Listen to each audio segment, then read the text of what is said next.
Hello. मैं बड़े दिनों के बाद आपके लिए एक कहानी लेकर आई हूँ।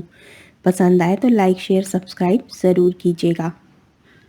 ठीक है, कहानी शुरू करते हैं। अनिल और सुनील 7वीं कक्षा के छात्र थे और वो दोनों एक ही क्लास में पढ़ते थे। दोनों के घर भी एक ही मोहल्ले में थे, इसलिए वो बचपन से ही दोस्त थे। नर्सरी क्लास से ही उनकी दोस्ती शुरू हो गई थी। कई टीचर्स आए, कई क्लासेस चेंज हुई, पर कोई भी उन दोनों को अलग नहीं कर सका। दोनों पढ़ाई में एवरेज स्टूडेंट थे। प्रायः वो कोई शैतानी नहीं करते थे और टीचर्स की और बड़ों की सभी बातें मानते थे। बस दोनों को बातें करने का बहुत शौक था। आसपास ही बैठते और खूब बातें करते। एक दिन वो अपने मोहल्ले के एक टूटे हुए घर के आसपास टहल रहे थे। ये घर काफी पुराना था। अरे, ये घर क्यों तोड़ दिया गया? सुनील ने पूछा। तुझे नहीं पता, ये बिक चुका है और कोई कंपनी यहाँ पर अपना ऑफिस डालने वाली है, अनिल ने बताया। इस घर को भुतहा कहते हैं, है ना? पर क्यों? सुनील ने पूछा। मैं बताता हूँ। पापा कहते हैं कि मेरे दादाजी ने तो उस घटना के बाद से घर के बाहर चारपाई डालकर सोना ही छोड़ दिया था। मुझे ये पूरी घटना बहुत अच्छी तरह से पता है, क्योंकि चश्मदीदों में मेरे दादाजी शामिल थे। ये हमारे जन्म से कुछ समय पहले की बात है। यहाँ एक औरत अपने 2 बच्चों के साथ रहती थी। बेटी 10 वर्ष की और बेटा 7 वर्ष का। उस महिला के पति का किसी दूसरी औरत से संबंध था, जिसके कारण इस महिला ने अपने पति के खिलाफ तलाक का मुकदमा दायर किया और मुकदमा जीत भी गई थी। जिसके बाद उसके पति को उसे काफ़ी पैसा देना पड़ा और उस पैसे से उस औरत ने ये मकान खरीदा। हर महीने उसे पति की तरफ से अच्छा कंपनसेशन मिलता था, क्योंकि उसके पति की शहर में कई मेडिकल शॉप्स थीं और उसकी अच्छी कमाई होती थी। उसके पति को ये बात खलने लगी कि उसके पैसे पर उसकी तलाकशुदा पत्नी ऐश कर रही है। जो पत्नी 1-1 रुपए के लिए उसके सामने हाथ फैलाती थी, अब रेस्टोरेंट में जाती है, शॉपिंग करती है, मज़े करती है और उसे जलाने के लिए ऑर्कुट वेबसाइट पर सभी फोटोज पोस्ट कर देती थी। एक बार की बात है, रात का समय था। उसके घर से 3-4 गोलियों की आवाज़ सुनाई दी। मोहल्ले के कुछ लोग जो गर्मियों के कारण घर की बाहर ही सोते थे, वो तुरंत ही अपने भीतर भाग गए। सुबह उस घर से 2 लाशें बरामद हुई। पहली उस महिला की और दूसरी उसकी 7 वर्षीय बेटे की। 2 गोलियां तो उस महिला को लगी थी, पर उसके बेटे को एक लगी थी और एक गोली दीवार पर पाई गई। पुलिस का मानना था कि महिला को तो गोली नकाबपोशों ने मारी होगी, पर लड़के को गोली मारने वाली उसकी अपनी 10 वर्षीय बहन थी। पुलिस के अनुसार गुंडों ने चोरी की बंदूक से महिला को मारा। चूंकि उन्होंने ग्लव्स पहने थे, इसलिए बंदूक पर उनकी उंगलियों के निशान तो नहीं मिले, पर उस बच्ची की उंगलियों के निशान जरूर वहां थे। पुलिस वालों का अनुमान था कि वो लोग गोली चलाने के बाद बंदूक वहीं फेंक कर भाग गए होंगे। खेल खेल में लड़की ने उस बंदूक को उठा लिया और ट्रिगर दबा दिया, जिससे उसके छोटे भाई की जान चली गई। चश्मदीदों ने वहां पर 3 नकाबपोशों को देखे जाने की बात कही थी और 2 गोलियों की आवाज़ उन्हें काफ़ी समय के बाद सुनाई दी थी। यानी लड़की की पहली गोली तो दीवार में लगी थी और दूसरी उसके भाई के सीने पर लगी थी। महिला का पति शक के दायरे में था। उस पर जुर्म सिद्ध नहीं हो सका, इसलिए वो बाइज्जत बरी कर दिया गया। उस बच्ची को उसके नाना के घर भेज दिया गया। उसकी परवरिश का जो भी खर्च होता था, वो उसका पिता भेजता था। आज भी लोग इस घर के बारे में बात करते हैं।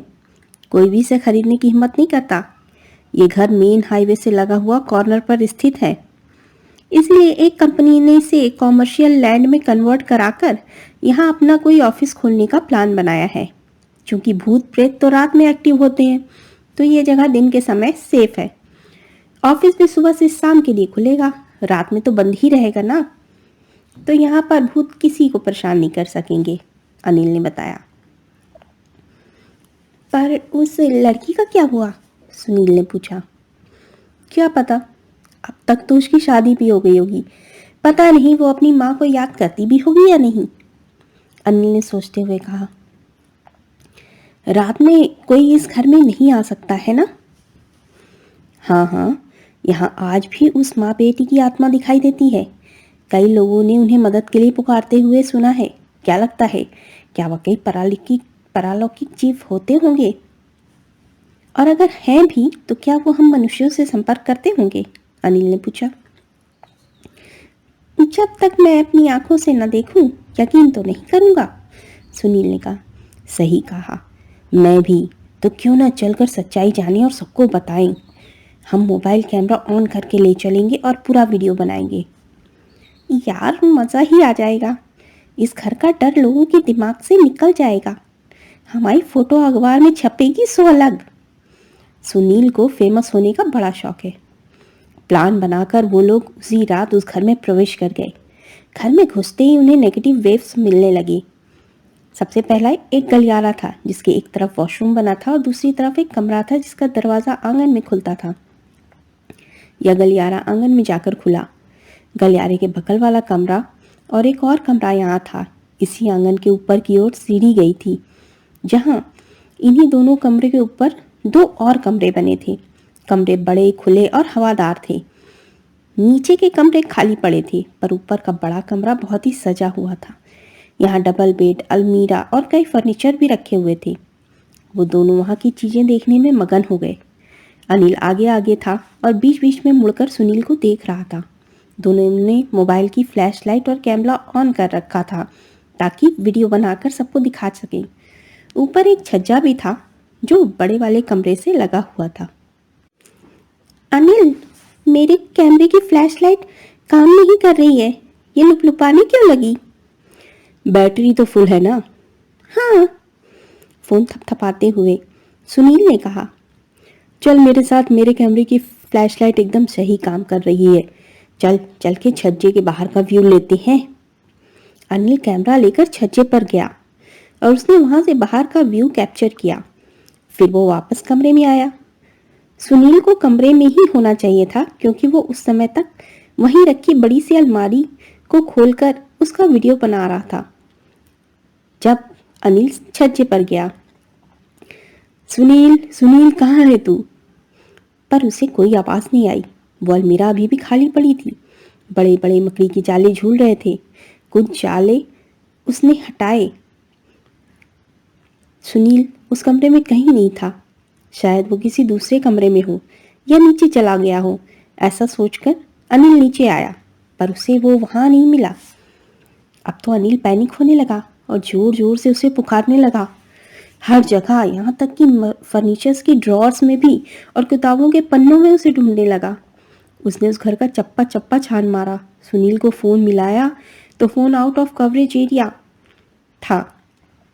आंगन में खड़ा होकर वो चिल्लाने लगा, मेरे दोस्त को छोड़ दो, तुम जो भी हो हमें जाने दो। बदले में उसे एक धीमी क्रूर हंसी सुनाई दी। अनिल ने कमरे के दरवाजे पर खड़ा होकर एक गहरा साया देखा जो अंधेरे से भी काला था। उसने अपने मोबाइल से उस एंटिटी पर रोशनी डाली, पर कैमरे की लाइट बुरी तरह लुपलुपाने लगी और बुझ गई। एक झोंका सा उसे छूकर निकला और जब आंख खुली तो सूरज की रोशनी आंगन में उतर चुकी थी। वो तुरंत अपने घर की ओर भागा। घर पर सभी परेशान बैठे थे। उसे पता चला कि सुबह के 10 बज चुके हैं। उसका और सुनील का कोई अता पता न होने के कारण उन दोनों के ही घर वाले बहुत परेशान थे। दोनों के पापा उन्हें फ़ोन मिला रहे थे। हाँ, अनिल ने देखा कि उसके फ़ोन पर कई मिस्ड कॉल थीं, पर उसे तो रिंग सुनाई ही नहीं दी। वो तो बस बेहोश पड़ा था। जल्द ही पुलिस आ गई और अनिल से पूछताछ करने लगी। उसने सब कुछ पुलिस को बता दिया। सुनील का कुछ भी पता नहीं था। सुनील की माँ तो रो रो कर बेहार हो गई थी। वो तो लगभग पागल ही हो गई और अनिल को ही कोसने लगी। अनिल की माँ उसे वहां से भीतर ले गई। अगले दिन सुनील की इच्छा पूरी हो चुकी थी और अखबारों में उसकी फोटो छप चुकी थी। एक मिसिंग के रूप में।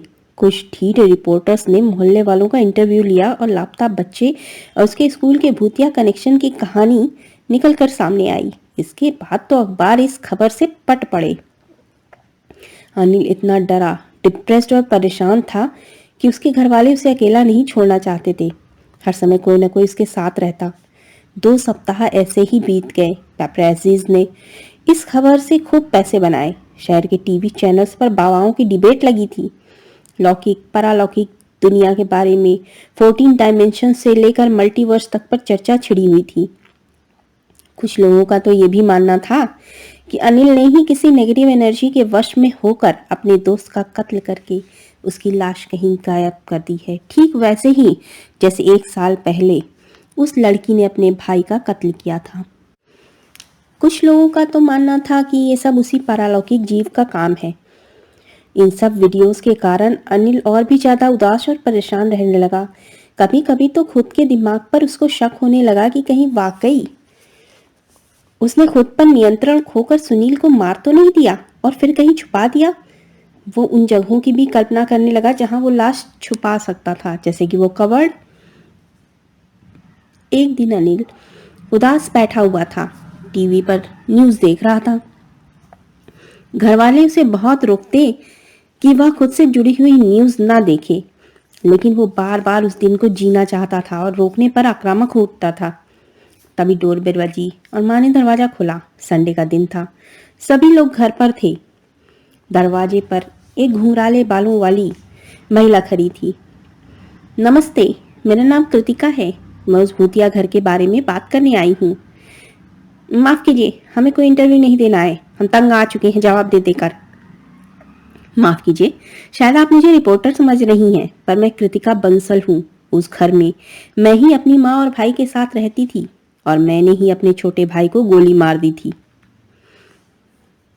कुछ देर के बाद घर के सभी सदस्य ड्राइंग रूम में घुंघराले बालों वाली उस महिला का मुंह देख रहे थे, जिसके खुले बाल कंधे के दोनों ओर लटक रहे थे। उसने माथे पर चंदन का टीका लगाया हुआ था, काजल से आंखों को सजाया हुआ था, थोड़ी पर काली बिंदियां लगाई थी, गले में और हाथ में बहुत सी लाल पीली रुद्राक्ष की मालाएं धारण की थी। चेहरे पर उसके बहुत तेज था और आंखों में शांत भाव थे। टेबल पर चाय नाश्ता लगा दिया गया, पर उसने उसमें रुचि नहीं दिखाई। क्या वाकई आपने अपने भाई को गोली मारी थी? नहीं, गोली तो उन गुंडों ने ही मारी थी। मैं तो बस रिवॉल्वर उठाकर खेल रही थी, वो भी उनके जाने के बाद। गुंडे बस मेरी माँ को मारना चाहते थे, पर मेरा भाई उन्हें बचाने के लिए सामने आ गया। मैंने तो इसकी गवाही भी दी थी, पर पता नहीं कैसे ये अफवाह फैल गई कि मैंने खुद अपने भाई को मारा है। स्कूल में, मोहल्ले में सभी बच्चे मुझे किलर कहकर चिढ़ाने लगे। मुझसे कोई बात करना नहीं पसंद करता था। इस बात से परेशान होकर एक दिन मैं घर छोड़कर ही भाग गई और सौभाग्य से एक सन्यासी बाबा ने मुझे अपनी शरण में ले लिया और आज मैं एक साधु हूँ। भगवान पर पूरा विश्वास करती हूँ। आजकल की अखबारों में, सोशल मीडिया पर, टीवी पर मैंने देखा कि मेरे पुराने घर के बारे में और गायब हुए एक लड़के के बारे में कुछ खबरें वायरल हो रही थीं और मेरी तरह एक लड़के को उस गुनाह के लिए गुनहगार ठहराया जा रहा था जो उसने किया ही नहीं होगा। मुझे उस लड़के से हमदर्दी हो गई तो मैं उसका हौसला बढ़ाने चली आई। मैं जानती हूँ तुमने कुछ नहीं किया। किसी बकवास अफवाह को खुद पर हावी मत होने देना। कृतिका ने हौसला बढ़ाते हुए अनिल से कहा। ओह, धन्यवाद मिस कृतिका। हम तो अनिल को समझा समझा कर हार गए थे। वो तो खुद को ही सुनील का कातिल मानने लगा था। आपकी इस बात से उसे दुनिया से लड़ने की ताकत मिलेगी, पापा ने कृतिका मैम से कहा। इसके बाद कृतिका ने अपनी योगिनी बनने की कहानी शॉर्ट में बताई और सबका ध्यान कहीं और था तो चुपके से एक पर्ची अनिल को पकड़ा दी। अनिल ने अकेले में उसे पढ़ा। मुझसे आज शाम 5 बजे दुर्गा मंदिर में मिलो, तुम्हारे घर के नज़दीक वाला बड़ा सा मंदिर। इस खत को पढ़कर अनिल वहां जाने का फैसला कर लिया। वो जानना चाहता था कि आखिर वो कृतिका उसे बताना क्या चाहती है। मंदिर में। मेरा भाई जब पैदा हुआ तब मैं 3 वर्ष की थी। उस समय के बारे में तो मुझे बहुत कुछ याद नहीं है, पर जब होश संभाला तो पाया कि मेरा भाई थोड़ा वियर्ड था। मैं 9 वर्ष की थी जब मुझे पहली बार उसके अजीब होने का पूरा विश्वास हो गया। हम गार्डन में थे, तभी वहां एक सांप आया। मैं तो उसे देखकर डर से कांपने लगी, पर वो बिल्कुल नहीं डरा। उसने सांप को उठाया और उसकी गर्दन मरोड़कर अलग कर दी। फिर बोला, लड़कियां कोमल, कायर और भावनात्मक रूप से कमजोर होती हैं। तुम एक लड़की हो, इसीलिए डरपोक हो। क्या बकवास कर रहे हो? तुम्हें मेरा कहना मानना चाहिए। मैं तुमसे अधिक समझदार और ताकतवर हूं। उस दिन के बाद वो अक्सर मुझ पर हुक्म चलाने लगा। कभी मैं उसकी बात नहीं मानती तो वो मुझे पीट देता। मम्मी भी उसी का साथ देती, क्योंकि वो उनके बुढ़ापे का सहारा बनने वाला था, और वो हमेशा मुझे ही फटकार देती थी या मार देती थी। यहाँ तक कि वो पापा को भी भाई से ऊंची आवाज में बात करने नहीं देती थी। फिर एक दिन मैंने पापा से भाई की शिकायत की तो उन्होंने उसे जोरदार थप्पड़ रसीद की है, जिसके कारण मॉम और डैड में बहुत झगड़ा हो गया। डैड का मानना था कि मॉम के कारण मेरा भाई बिगड़ रहा है, बच्चों पर थोड़ी सख्ती करनी चाहिए। मैं समझ गई कि मुझे अपनी जान बचाने के लिए किसके पास जाना है, पर उसने मुझसे ये सहारा भी छीन लिया। एक दिन मॉम ने डैड को तलाक देने का फैसला किया और वो केस जीत गई। वो हमें लेकर इस घर में आ गई। मैंने मॉम को बहुत समझाया कि डैडी को अपने प्यार के जाल में फंसा रही लड़की कोई नहीं है। ये सब मेरा भाई है जो उनको झूठ बोलता है। पर मॉम मेरी बात क्यों सुनती? कोई भी क्यों सुनता? वो मुझे और मॉम को अपना गुलाम बनाना चाहता था, तब तक जब तक कि वह पूरी तरह से अपनी स्ट्रेंथ हासिल ना कर ले, और जो भी उसके और उसके गुलामों के बीच में आता वो उसे मार देता, जैसे वो 3 गुंडे जो मॉम को मारने आए थे।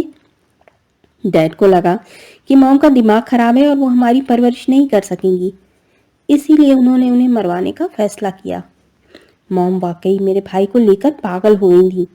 डैड को लगा कि वो मानसिक रोगी हैं और वो अपने दोनों बच्चों की कस्टडी चाहते थे, पर अदालत ने इस बात से इनकार कर दिया। मजबूरन उन्हें मॉम को मारने का फैसला करना पड़ा। उस दिन वो गुंडे सिर्फ मॉम को मारने गए थे। जब हम अपने कमरे में सो रहे थे, तभी गोली की आवाज़ से हमारी नींद खुली। मेरा भाई बाहर भागा, मैं उसके पीछे भागी। आंगन में मॉम की लाश पड़ी थी और 3 नकाबपोश वहां से भाग रहे थे। मेरे भाई ने एक नकाबपोश का पैर पकड़कर उसे गिरा दिया। उसके हाथ से बंदूक छूट गई, जिसे मैंने उठा लिया। मेरा भाई पागलों की तरह उसके मुंह नोचने लगा। वो बहुत ही भयानक लग रहा था। मैं अपनी उम्र के हिसाब से और वो अपनी उम्र के हिसाब से बहुत ही ताकतवर था, पर उसे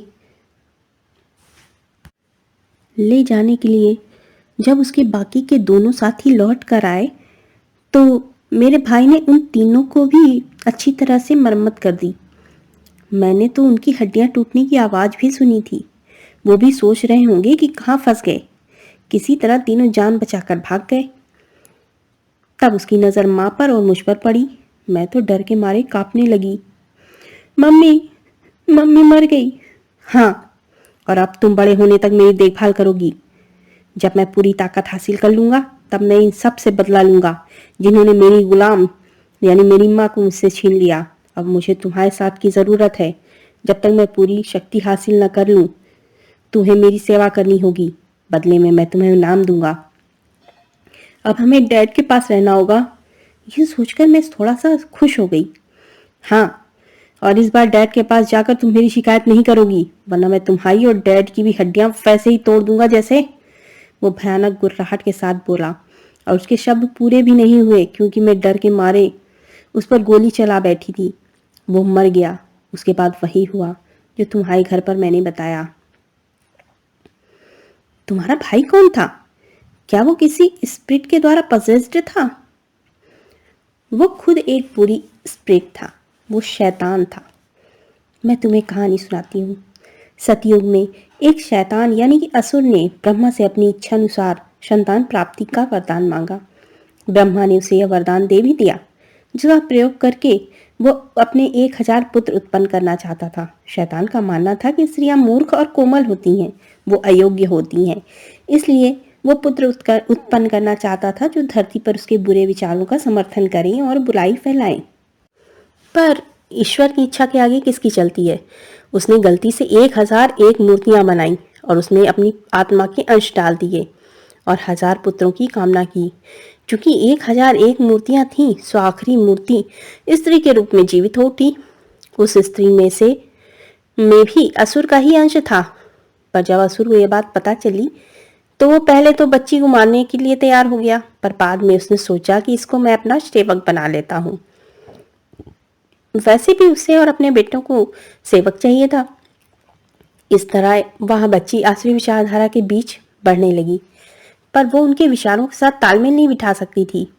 वो दयालु थी और अक्सर मनुष्यों की अपने पिता और भाई के विरुद्ध सहायता कर देती थी, जिसके कारण उसे दंड दिया जाता था और बुरी तरह अपमानित किया जाता था। विधाता ने खेल खेला और वो लड़की एक सन्यासी के संपर्क में आकर योगिनी बन गई। वो शैतान अपने बच्चों के साथ सारी दुनिया की स्त्रियों और बच्चों के खिलाफ अधर्म का प्रचार करने लगा। वो स्त्रियों को कमतर समझते, उन्हें पुरुषों की सेवा व मनोरंजन का सामान समझते। उनके अनुसार स्त्री रूप में ईश्वर की उपासना करना ही गलत है। देवियों की पूजा बंद कराकर सिर्फ उन 1000 देवताओं की पूजा ही को अनिवार्य किया जाने लगा। इसमें भी सबसे शक्तिशाली की देवता के रूप में वह शैतान स्वयं था। जो भूभाग उसके द्वारा जीत लिए जाते, वहां के निवासियों के लिए वो एक परमेश्वर के रूप में पूजा जाना अनिवार्य हो जाता। उसके शासन में ज्ञान की अपेक्षा शक्ति को अधिक महत्व दिया जाने लगा। उसके बच्चे गुप्त रूप से स्त्रियों और बच्चों के विरुद्ध बने इस धर्म का प्रचार प्रसार करते और अपने अनुयायियों की संख्या बढ़ाते। धरती पर पाप बहुत बढ़ गया। शैतान देवभूमि, जिसे हम भारत कहते हैं, उसे जीतना चाहता था, पर वह यहाँ प्रवेश नहीं कर सका। देवताओं ने उससे पहले ही उसे एक अलग डायमेंशन में कैद कर दिया। जब तक देवभूमि यानी भारत भूमि, जहाँ देवता भी अवतार लेते हैं, यह नहीं जीती जाती, तब तक शैतान का सपना पूरा नहीं होगा। शैतान की मृत्यु के बाद उसके बच्चों में इतनी शक्ति नहीं थी कि वे दुनिया जीत सकें। वे बार बार धरती पर पुनर्जन्म लेकर आसुरी विचारधारा फैलाने का और मानवीय सभ्यताओं को नुकसान पहुंचाने का प्रयास करते रहते हैं। शैतान के बच्चों में इतनी ताकत नहीं कि वो भारत विजय जैसा दुष्कर कार्य कर सकें। इसीलिए शैतान स्वयं यहाँ आना चाहता था। हजारों वर्षों बाद, अब जब कलयुग के प्रभाव से दुनिया में चारों ओर पापियों की संख्या बढ़ चुकी है और भारत भूमि से भी देवताओं का प्रभाव कम होने लगा है, लोग पूजा और भक्ति को आडंबर मानने लगे हैं, देवताओं में उनकी श्रद्धा कम हो गई है, तब शैतान के लिए यह सुनहरा अवसर था भारत जीतने का। वो मेरे भाई के रूप में यहाँ आया था। पूर्ण चंद्र ग्रहण की रात विशेष नक्षत्रीय दशाओं में यदि कोई स्त्री गर्भ धारण करती है, तो वह शैतान को गर्भ में धारण करने के लिए अगर पर्याप्त रूप से ताकतवर है, तो शैतान उसके गर्भ के जरिए धरती पर आने का प्रयास करता है। चंद्र ग्रहण और सूर्य ग्रहण, इन दो समयों में चंद्रदेव और सूर्यदेव की शक्ति क्षीण हो जाती है। ऐसे में शैतानी शक्तियों को मौका मिलता है कि वो धरती पर प्रवेश कर सकें। मेरी माँ के जरिए वो शैतान दुनिया में आया, पर अपनी पूरी शक्तियां प्राप्त होने तक उसे प्रतीक्षा करनी थी। तब तक के लिए उसे सेवक की जरूरत थी। पहले उसने माँ को चुना और फिर मुझे चुनना चाहता था। उसने हम दोनों को डैड से अलग कर दिया और यहीं रहकर अपनी दुनिया को इस दुनिया से जोड़ने के कार्य में लग गया, ताकि वह जब चाहे यहाँ से वहाँ और वहाँ से यहाँ जा सके। इसके लिए उसने इस कबर्ड को चुना, वही कबर्ड जो उस घर में रखा है। वो अपनी दुनिया में अपनी शक्तियाँ प्राप्त करने के लिए, या यूँ समझो कि अपनी शक्तियों को रिचार्ज करने के लिए जाया करता था। बच्चे के शरीर में वो ज़्यादा शक्ति नहीं सोख सकता था, इसलिए उसे युवा होने तक अपने मानव शरीर की रक्षा करनी थी। साथ ही वह अपनी गुलाम आत्माओं को भी अपने आयाम में कैद कर सकता था, ताकि कलयुग के देवासुर संग्राम में देवताओं के विरुद्ध वो उनका प्रयोग कर सके। माँ की मृत्यु के बाद वो मुझे गुलाम बनाता और मेरा काम होता कि मैं उसके सभी सही गलत कार्यों को सही ठहराऊं, उसकी सेवा करूं। पर मैंने उसे बचपन में ही मार दिया। वो मरा तो नहीं, पर उस पोर्टर के जरिए अपनी दुनिया में जाकर इंतजार करने लगा कि कब कोई ऐसी ही परिस्थितियों में जन्मा बच्चा वहां आए और वो उस पर कब्जा करके नया शरीर हासिल कर ले। अब उसे 1000 वर्षों की प्रतीक्षा करने की जरूरत नहीं थी। वो तुम्हारे दोस्त के ही शरीर में रह सकता है और इसीलिए वह उसे लेकर चला गया है। वो तुम्हारे दोस्त को अपनी दुनिया में ले गया है और उसके युवा होने तक वो उसे वहीं रखेगा, ताकि इस बार कोई समय से पहले उसे न मार दे। देवभूमि जीत ली तो समझो उसने दुनिया ही जीत ली। मैंने जब ज्ञान हासिल किया तब मुझे पता चला कि जिस पुत्री को उसने अपनी सेविका बनाकर रखा, वही उसकी पराजय का कारण बनी। उसी की प्रार्थना के कारण भगवान विष्णु ने उस शैतान को कैद किया था। विधाता का नियम है कि जब कभी वह देवभूमि पर आने का प्रयास करेगा तो वही पुत्री उसे रोकने के लिए जन्म लेगी। उसे सिर्फ मैं ही रोक सकती हूँ, क्योंकि मेरे जन्म का उद्देश्य यही है। इस काम को पूरा करने के लिए मेरा शरीर नष्ट हो जाएगा। आत्मा अगले जन्म की प्रतीक्षा में देवलोक चली जाएगी। उसे वापस भेजने के लिए और पोर्टल बंद करने के लिए एक शक्तिशाली आत्मा का बलिदान आवश्यक है। तो क्या इसके बाद आप मर जाएंगी? हाँ, परमेश्वर ने चाहा तो मैं वहां से तुम्हारे दोस्त को जीवित बाहर निकाल लूंगी। वैसे मैं अपने दोस्त को बचाना तो चाहता हूँ, पर आपकी कीमत पर नहीं। शैतान को रोकने के लिए कीमत चुकानी होगी। जानते हो मैं तुम्हें ये सब क्यों बता रही हूँ? नहीं। क्यों? क्योंकि जिस तरह धरती पर शैतान के पुत्र जन्म लेते रहते हैं जिन्हें वह इकट्ठा करके अपना कार्य पूर्ण करना चाहता है, उसी तरह ईश्वर के चुने हुए लोग, स्त्रियां और पुरुष भी पुनर्जन्म लेते रहते हैं। तुम भी उन चुने हुए लोगों में से एक हो। भविष्य में कभी हम दोबारा मिल सकते हैं, पर तब मैं 8 वर्ष की बच्ची या 16 वर्ष की किशोरी हो सकती हूँ। कौन जाने कितने वर्ष के बाद, या शायद हम कभी ना मिलें। पर अगर कभी मैं तुम्हें दोबारा मिलूं तो तुम मुझे मेरा आपा याद दिला देना। आगे का काम मैं खुद संभाल लूंगी। उसने चुटकी बजाकर कहा। पर मैं आपको फिर पहचानूंगा कैसे? पहली निशानी ये कि मेरा नाम कृतिका ही होगा। दूसरी ये कि मेरी गर्दन पर त्रिदेवियों की चिन्ह होंगे, जो सिर्फ चुने हुए लोगों को ही दिखाई देंगे, जो त्रिदेवियों की शक्तियों के प्रतीक हैं। ज्ञान की देवी, समृद्धि की देवी और शक्ति की देवी। कृतिका ने अपने गले पर दाईं तरफ बने वीणा, कमल और त्रिशूल को दर्शाता हुआ एक सुंदर टैटू दिखाया। ये तो टैटू है। यकीन मानो, ये टैटू तुम्हारे परिवार में कोई नहीं देख सकता होगा। जानते हो कृतिका कौन थी? असुरों के गुरु शुक्राचार्य ने शिव की कठोर तपस्या की थी। शिव प्रसन्न हुए और वरदान मांगने के लिए कहा, तो शुक्राचार्य ने उनसे अमरता का वरदान मांगा। शिव जी ने कहा, इम्पॉसिबल, कुछ और मांग लो। तब शुक्राचार्य जी ने कहा कि मुझे ऐसी विद्या सिखाइए कि मैं मरे हुए लोगों को जीवित कर सकूं। तब शिव जी ने उन्हें संजीवनी विद्या दी थी। अब जब असुर मर जाते तो शुक्राचार्य उन्हें पुनः ही कुछ पल में ही फिर से स्वस्थ और जीवित कर देते। इससे तो असुर बहुत ही निरंकुश हो गए और सारे देवता शिव जी के पास गए कि अब वही कुछ करें तो करें। सारा रायता तो उन्होंने ही फैलाया था। देवता भी शुक्राचार्य जी को मारना चाहते थे, पर शिव जी ने कहा, चिंता मत करो, मैं शुक्राचार्य को रोक लूंगा, तुम सब बाकी असुरों को संभालो। अगली बार जब देवासुर संग्राम हुआ तो इससे पहले कि शुक्राचार्य मृत असुरों को जीवित करते, वहां एक भयानक स्त्री प्रकट हुई जिसका नाम था कृतिका। उसने शुक्राचार्य को ही निगल लिया और अपने गर्भ में रख लिया। जब देवताओं ने असुरों को अच्छी तरह से धो सुखाकर उनका सारा नशा उतार दिया, तब उसने शुक्राचार्य को अपने गर्भगृह से स्वतंत्र कर दिया। वह शिव का ही अंश थे। वह स्त्री शिव का ही अंश थी।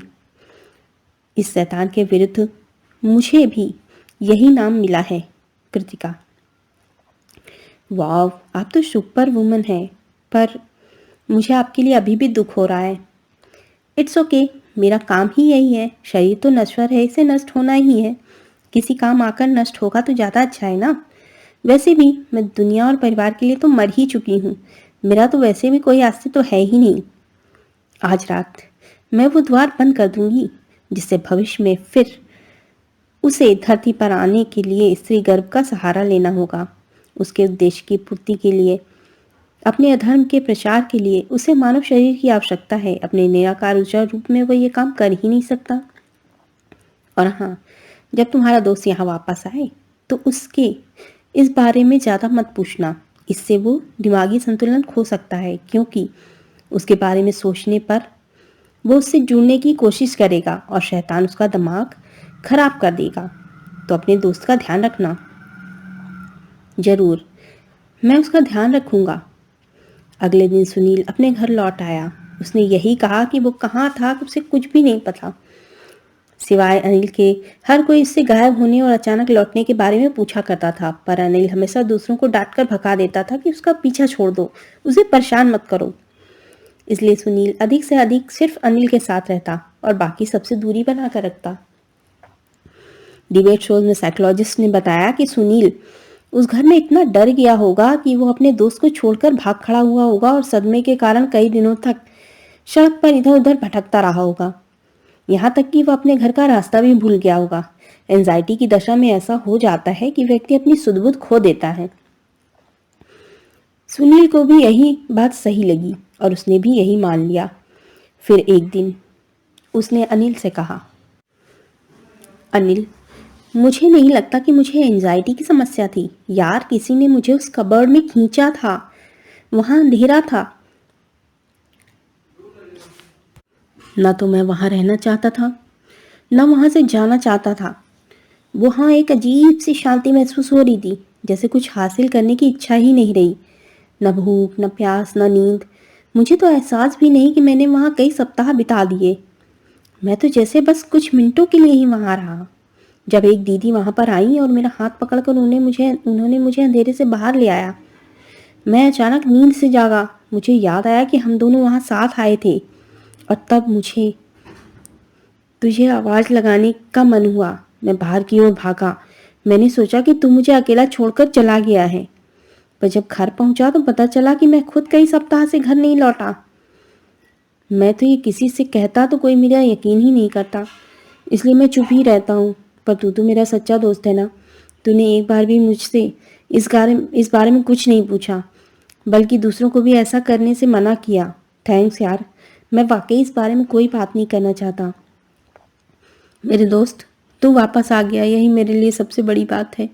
बाकी सब भूल जा, और मैं और तू हमेशा साथ रहेंगे। थैंक्स तो गैरों को कहती हैं, अपने को नहीं। अनिल ने सुनील को गले लगाया और सोचा, शायद किसी दिन मैं भी तुझे अपनी कहानी सुनाऊंगा मेरे दोस्त। ये कहानी पूरी तरह से काल्पनिक है। इसका पौराणिक कथाओं से कोई संबंध नहीं है। अगर आपको अच्छी लगी हो तो ज़रूर लाइक, शेयर और सब्सक्राइब कीजिएगा।